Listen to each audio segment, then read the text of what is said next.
Hello welcome to పొలిటెంట్ health. ఒక ఇల్లు స్ట్రాంగ్గా ఉండాలంటే ఇటుకలు ఎంత అవసరమో, మీ శరీరం బలంగా ఉండాలన్నా, మీరు రోజంతా ఎనర్జెటిక్గా ఉండాలన్నా ప్రోటీన్ అంతే ముఖ్యం. శాకాహారులు కొన్ని ఆహారాలను కలిపి తీసుకోవడం ద్వారా అదే స్థాయి ప్రోటీన్ను పొందవచ్చు. చికెన్, ఎగ్స్ తింటేనే ప్రోటీన్ వస్తుందని అనుకుంటే పప్పులో కాలేసినట్లే. మటన్ అనగానే మనకు గుర్తొచ్చేది హై ప్రోటీన్. కానీ సైన్స్ పరంగా చూస్తే మాంసాహారానికి ధీటుగా శాకాహారంలో కూడా అద్భుతమైన ప్రోటీన్ వనరులున్నాయి. నిజానికి మటన్ ద్వారా లభించే ప్రోటీన్ను కంప్లీట్ ప్రోటీన్ అంటారు. శాకాహారులకు కూడా అద్భుతమైన ప్రోటీన్ సోర్సెస్ ఉన్నాయి. అవేంటో ఈ వీడియోలో చూద్దాం.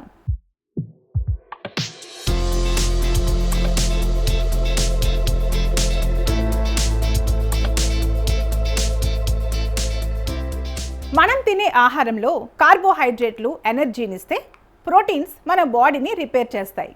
మన జుట్టు, గోర్లు, కండరాలు, చివరికి మన రక్తంలో ఉండే హిమోగ్లోబిన్ కూడా ప్రోటీన్తోనే తయారవుతుంది. అందుకే దీనిని బిల్డింగ్ బ్లాక్స్ ఆఫ్ లైఫ్ అంటారు. శాకాహారులు తగినంత ప్రోటీన్ పొందడం కష్టమనేది ఒక అపోహ మాత్రమే. మన దగ్గరుండే ఆహార పదార్థాల్లోనే మనకు అద్భుతమైన ప్రోటీన్స్ లభిస్తాయి. భారతీయ వంటకాల్లో పప్పు ధాన్యాలకు ప్రత్యేక స్థానం ఉంది. వీటి నుంచి ఎక్కువ మొత్తంలో మనకు ప్రోటీన్స్ లభిస్తాయని పోషకాహార నిపుణులు చెబుతున్నారు. ప్రోటీన్స్ అధికంగా లభించే పప్పు ధాన్యాల్లో కందిపప్పు, పెసరపప్పు, మినప్పప్పు ముఖ్యమైనవి. మన అమ్మ వడ్డించే ముద్దపప్పులో గొప్ప పవర్ దాగుంది. ప్రతిరోజు ఒక కప్పు పప్పు లేదా ఉడికించిన శనగలు తింటే మన బాడీకి కావాల్సిన అమినో యాసిడ్స్ అందుతాయి. ఇవే కాక రాజ్మా, అలసందలు, నల్ల శనగల నుంచి కూడా ప్రోటీన్ లభిస్తుంది. అలాగే పచ్చి బఠానీల నుంచి కూడా ఎక్కువ మొత్తంలో ప్రోటీన్స్ లభిస్తాయి.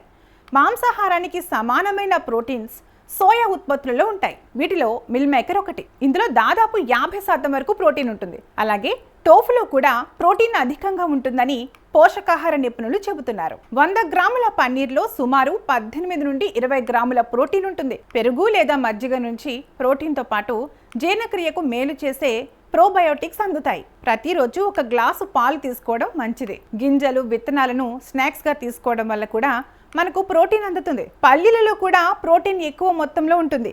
ఈ పల్లీలను చవకైన, శక్తివంతమైన ప్రోటీన్ వనరుగా చెప్పవచ్చు. బాదం మరియు వాల్నట్స్లో కూడా ప్రోటీన్స్ అధికంగా ఉంటాయి. అవి మెదడు ఆరోగ్యానికి మేలు చేస్తాయి. గుమ్మడి గింజలు, అవిసె గింజలు, చియా సీడ్స్ నుంచి కూడా ప్రోటీన్స్ అధికంగా లభిస్తాయి. క్వినోవాలో 9 రకాల ఆవశ్యక అమినో యాసిడ్స్ ఉంటాయి. బ్రేక్ఫాస్ట్లో ఓట్స్ తీసుకుంటే ప్రోటీన్ మరియు ఫైబర్ అందుతాయి. అయితే పప్పులో ఉండే అమినో యాసిడ్స్ అన్నం లేదా చపాతీతో కలిసినప్పుడు కంప్లీట్ ప్రోటీన్గా మారుతుంది. అందుకే కేవలం అన్నం తింటే ప్రోటీన్ రాదు, పప్పు తిన్నా పూర్తి ప్రోటీన్ అందదు. అందుకే మన పెద్దలు అన్నం, పప్పు లేదా రోటీ పప్పు కలిపి తినమన్నారు. Veg protein, non veg protein, ఈ రెండింటిలో ఏది మంచిదంటే రెండింటి కలయిక అత్యుత్తమమని పోషకాహార నిపుణులు చెబుతుంటారు. మటన్ అరగడానికి ఎక్కువ సమయం పడుతుంది, కొలెస్ట్రాల్ పెరిగే అవకాశం ఉంది. కానీ శాకాహార ప్రోటీన్లలో ఫైబర్ ఎక్కువగా ఉండటం వల్ల జీర్ణక్రియ సాఫీగా జరుగుతుంది, గుండెకు కూడా మంచిది. సో ఫ్రెండ్స్, ఏ ప్రోటీన్ బెటరో మీకు అర్థమైంది కదూ. ప్రోటీన్ ఫుడ్ కోసం మీరు కష్టపడక్కర్లేదు, మన వంటగదిలోనే అన్నీ ఉంటాయి.